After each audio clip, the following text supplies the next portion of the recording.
Here are my 5 tips for perfect bone broth on your first try.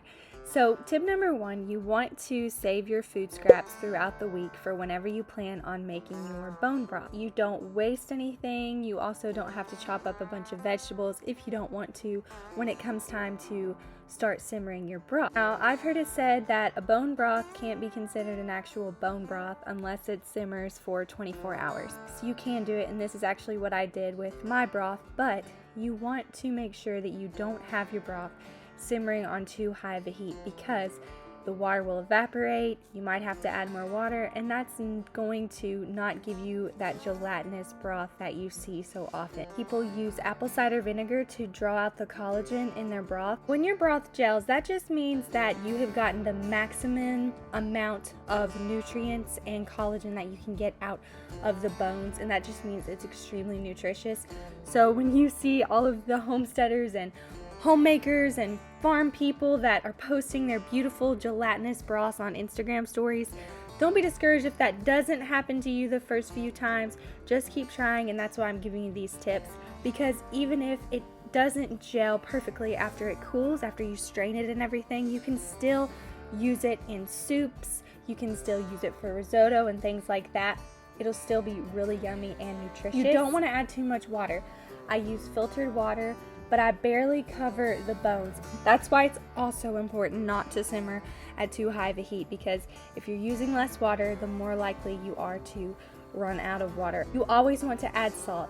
Salt enhances flavor, it adds flavor, it helps draw out all of the nutrients of your vegetables that you're adding and your bones. I've heard of people using chicken feet for their broths. They say that that makes it a lot more gelatinous. I've never done this. We do get our chickens from a local farm, so maybe next time I will ask about this, because it does make sense and seems like it's a good idea. Also, chicken necks, I've heard of people using that. You do want to use bones from an organic chicken. I've heard that this helps and guarantees your broth to be a lot more gelatinous as opposed to if you just use a regular chicken. However, if all you can get is a regular non-organic chicken, that's perfectly fine. Just use what you have. So the seasonings that I use: thyme and basil, pretty much whatever herbs you have on hand. You can use dried herbs or fresh herbs. I use dried herbs. I didn't have any fresh herbs on hand. You're pretty much good to go after 24 hours. But if you, for some reason, can't simmer for 24 hours, you can still get a very nutritious broth by simmering for only 8 to 12 hours. You just want to make sure you do at least 8 hours, because you will get a very nutritious broth by doing this. Also, I've heard of people doing bone broth in crock pots or in instant pots, and you can totally try that. There's other people out there who have more information on that.